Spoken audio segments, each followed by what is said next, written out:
Hello everybody and welcome back to Screen Stars. Well, it is the month of May and I'm going to have to do my Blu-ray update for this month in two parts really. Only because I've picked up quite a lot. Not all of it, you know, really exotic, wonderful stuff, but I found some pretty good bargains over these last few weeks. So I'm going to do it in two parts. So I thought the first part I would give you an update on the horror titles that I have picked up so far over the last few weeks, and then part two later on, well, I will show you what else I've bought and maybe some box sets that I have treated myself to because I've had a pretty good month on YouTube, mainly due to some of my gaming guys getting lots of views because of the PlayStation Network game that you get free. So I've had a lot of views on one of my videos this month, and because I'm monetized, that's been good for the channel, so I might treat myself to a couple of box sets. But if I do, I'll show you them on part two later on in the month of May. So without further ado, I shall show you what I've got so far in my horrors that I've got so far for this month. And the first one I've got, I'm really delighted with. I have got the Arrow release of The Thing. Absolutely love that cover. Now I'm slowly falling in love with the Arrow. I mean, look at all the extras you get. Oh, brilliant. With the Arrow Blu-rays, I think the extras that they put on there are just absolutely brilliant, and I wanted to get my copy of The Thing, but I just didn't want to get a bog standard one, and I didn't want to go silly and get an overpriced one. And this was a good price. I got it on eBay. It was new and sealed, but it comes, like I say, with loads of extras. It comes with two sleeves, so you saw the first side, so on the reverse one you get the more traditional poster that we're used to, certainly in the UK, but I actually prefer the other side, so I'm going to leave that one in. And the normal release of The Thing, you get some pretty good extras on it anyway. You get a good documentary with it and things like that, but with this one you get so much great stuff. You get like a panel. When this was released by Arrow, they did like a panel in America with some of the stars of the film, not Kurt Russell or John Carpenter, but some of the others like Keith David. So you get that on it, and you get another documentary on it as well as the normal documentary that you're used to, the Terror Takes Shape documentary that you normally get on the Thing release. There's another one on it as well. So I'm really delighted with this release, and I wanted to get a really good copy of The Thing, so I'm really pleased to get that. The next one I've got is Sinister in the sleeve. Now, I was a big fan of this film, the first Sinister. I thought it was really clever, really well made, pretty scary. I haven't seen Sinister 2, I've not heard great things about it, so I'm not sure I will, but let me know in the comments what you think of Sinister 2 if you have seen it. But I was very pleased to get this one. Ethan Hawke.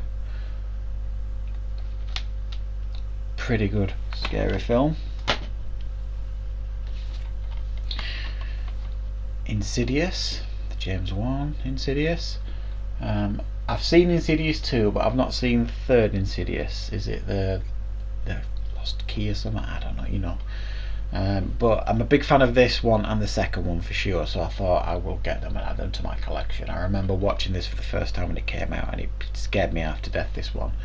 I don't think it'll be just as effective now, because I think the Conjuring films are scarier than the Insidious films.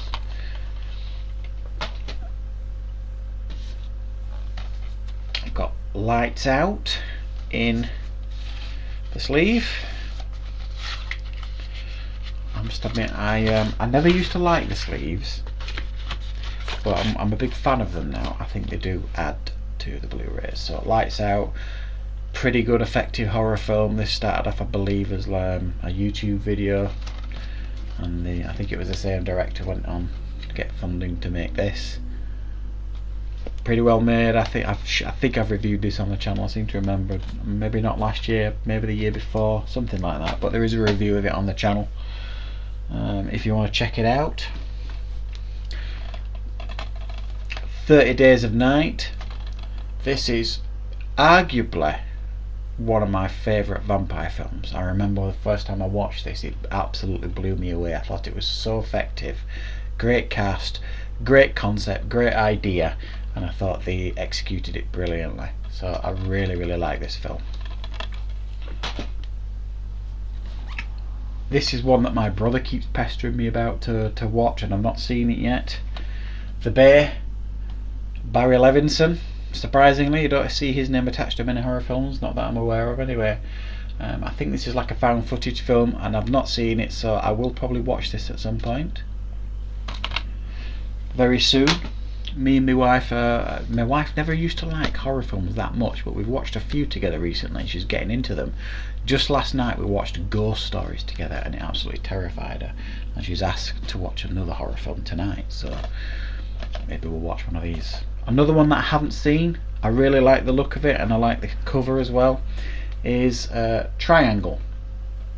It's like a holographic cover. I don't know if you can tell that there. Really nice cover, sleeve. I don't know much about this at all. I've not even researched really much about it. It's got Melissa George. Is it Melissa George? Yeah, who was in 30 Days of Night, I believe. I think so. So let me know in the comments if you've seen Triangle. Let me know what it's like. I think it was very, very cheap, so I thought I'll get it, give it a go. Another one I've not seen, but I liked the sound of it when I saw the sleeve and I read what it was about. It looked pretty interesting to me, and it's called Prowl, The Hunt Is On. So again, let me know in the comments if you've seen this. It's an After Dark original. I think it's probably a B movie, but the write-up sounds pretty good. So again, that was pretty cheap. I got that at the same place I got the Triangle film. So I shall be giving that a go as well soon. And the final horror one that I have got is Ouija Origin of Evil. I thought it was pretty good. I think I've reviewed this on the channel as well. It's got to that point now where I've reviewed that many stuff. I've kind of getting to forget what I've reviewed sometimes. But I think I've reviewed this on the channel. I really enjoyed it. It was a pretty effective, scary film. Another one that I may well watch with my wife soon. So that's the horror update so far. I may well be getting other horrors as well for part 2, but so far I think I've got about another 12 so far to show you in my second part. But like I say, I'm going to treat myself to a couple of box sets, and I think is Glass out this month on Blu-ray? If it is, I'll be buying that as well. So thanks for watching, everybody, and I shall see you for part 2 of my collection update later in the month. So take care, everybody. Thanks for watching.